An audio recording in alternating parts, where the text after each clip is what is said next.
Shalom. First and foremost, I want to give all praises, honor, and glory to Yahweh, Bahasham, Yahushai, Bahasham, Rechakudash. Double honors to the elders and the apostles of Great Millstone, and peace and blessings to the elect. And today we're going to go into the book of Jeremiah, the 37th chapter, in which we see Jeremiah is imprisoned after being accused of defecting to the side of the Chaldeans. But later on, right, through the mercy of the Lord, he is then put in better conditions. But anyway, this is Jeremiah chapter 37, verse 1. And King Zedekiah, the son of Josiah, reigned instead of Coniah, the son of Jehoiakim, whom Nebuchadnezzar, king of Babylon, made king in the land of Judah. And so, as we read in the previous chapter, right, there was a verse in there about Jehoiakim not having one to sit on the throne. So after Jehoiakim had died, Coniah, which was his son, whose other name he's otherwise known as Jeconiah or Jehoiakim, he was basically put on the throne in the stead. And for a few months he reigned until Nebuchadnezzar came and took him away captive, and then set up Zedekiah, which was his uncle, on the throne. So that's why I mentioned here Zedekiah reigning, right, whom Nebuchadnezzar, king of Babylon, had made king. But neither he nor his servants nor the people of the land did hearken unto the words of the Lord, which he spake by the prophet Jeremiah. So they didn't listen. And Zedekiah the king sent Jehukal, the son of Shelemiah, and Zephaniah, the son of Maaseiah, the priest, to the prophet Jeremiah, saying, Pray now unto the Lord Yahweh our God for us. Now Jeremiah came in and went out among the people, for they had not put him into prison. So at this point, I believe the Babylonian armies were fighting now, trying to get into the city, right, against Jerusalem and the other strongholds.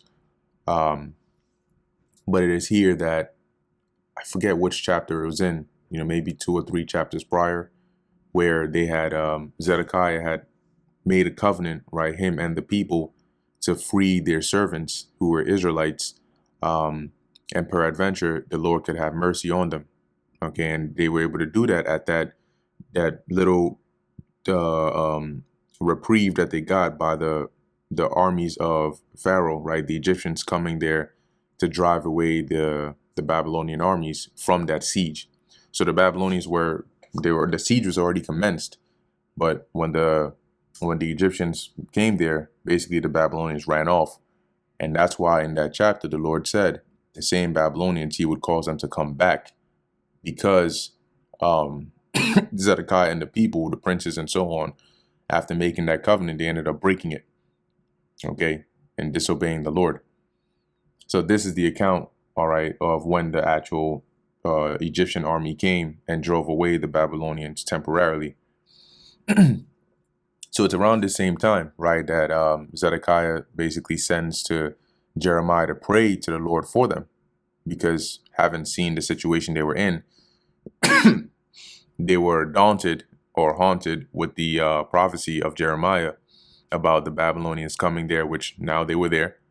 And so, you can see why he was now inquiring for prayer, for mercy from the Lord. Now Jeremiah came in and went out among the people, for they had not put him into the prison. So at this time, they had not yet put Jeremiah in prison. In previous chapters, when we read, he was in the court of the prison. That was after this event here. Okay, so while Jeremiah was still free, because as I mentioned before, these chapters are not always in chronological order in terms of the events that occur from chapter to chapter.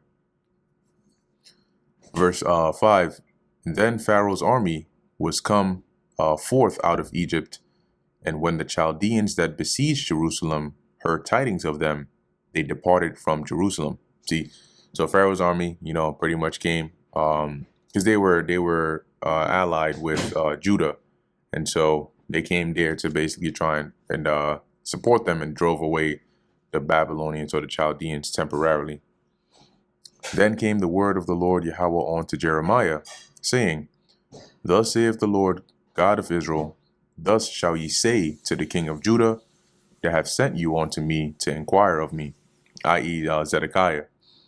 Behold, Pharaoh's army, which is come forth to help you, shall return to Egypt into their own land.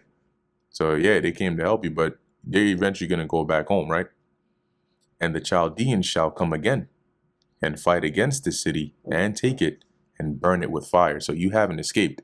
They didn't. The Chaldeans didn't retreat to never show up again. No, they're going to come back. Thus saith the Lord Yahweh, deceive not yourselves, saying the Chaldeans shall surely depart from us, for they shall not depart. So don't think, right, that, oh, you've made it. You know, it was a close call, but you guys are good, and so on and so forth, because they're gonna return. All right, they're not gonna leave this place there and just like let you go scot-free. No, this is the judgment of the Lord, so they're gonna return.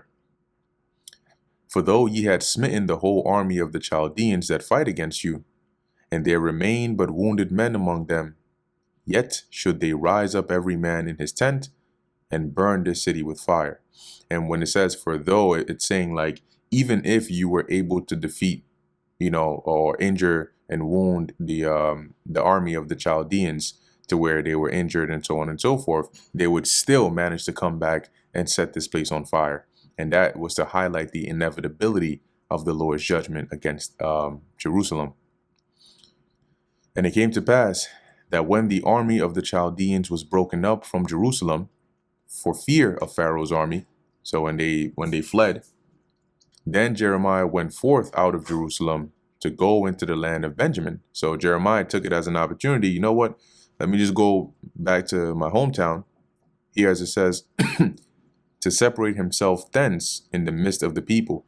Now, this is Old English, and it can sound a bit confusing, but what it means is he really went back to his homeland to like claim, you know, some like inheritance or some portion amongst his relatives there. Because when you go into that word separate himself, it doesn't mean that he was like you would think of him hiding or like actually going away from people.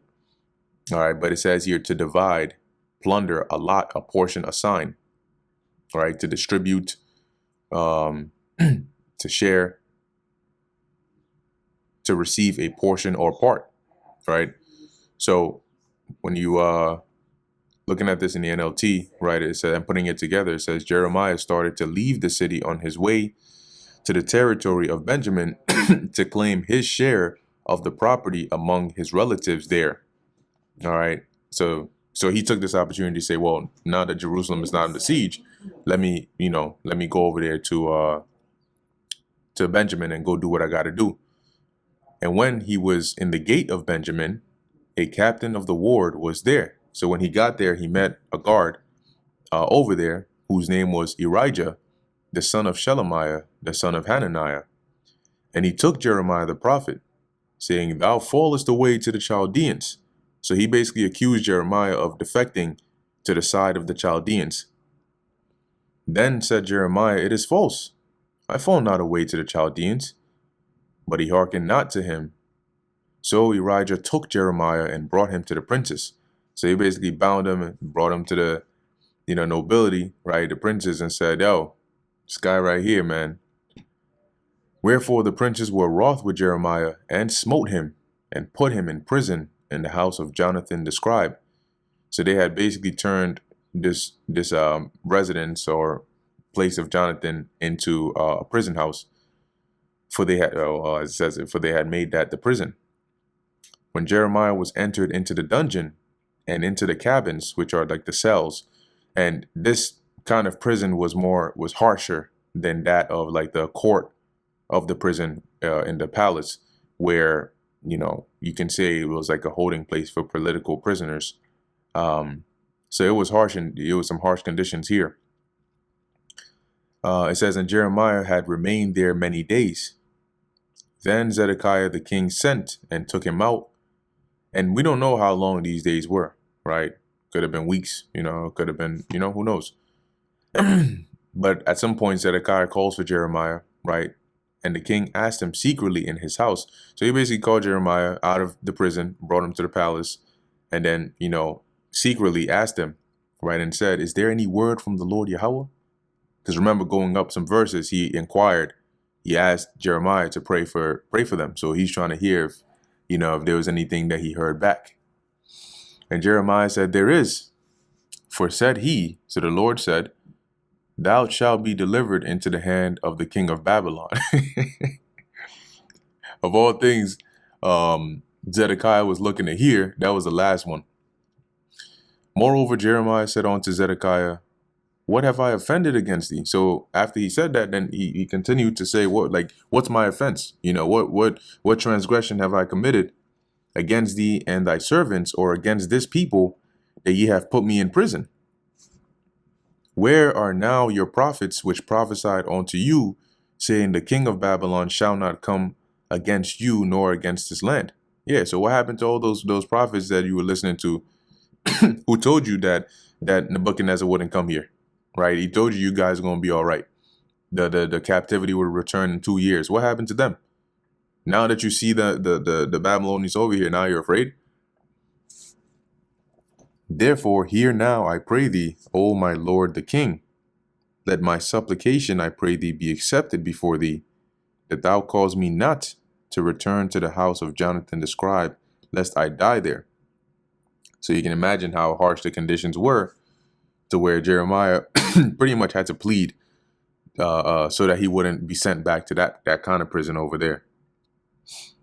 Then Zedekiah the king commanded that they should commit Jeremiah into the court of the prison.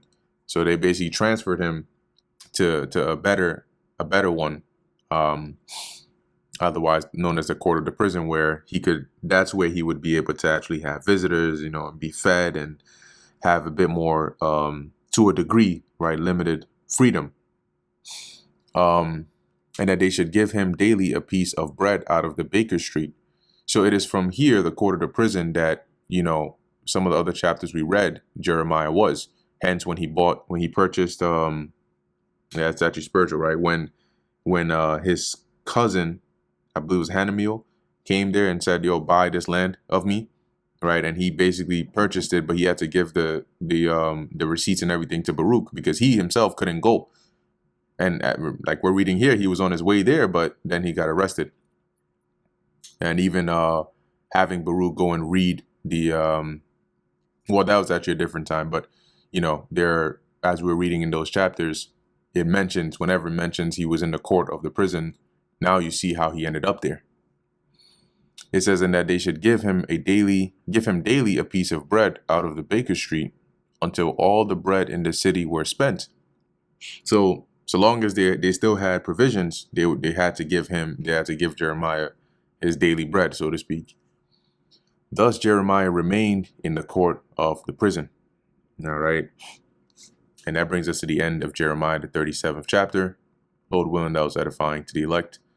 In closing, I want to give all praises, honor, and glory to Yahweh, Bahasham Yahushai, Bahasham, Rechak Kodash. Until next time, Shalom.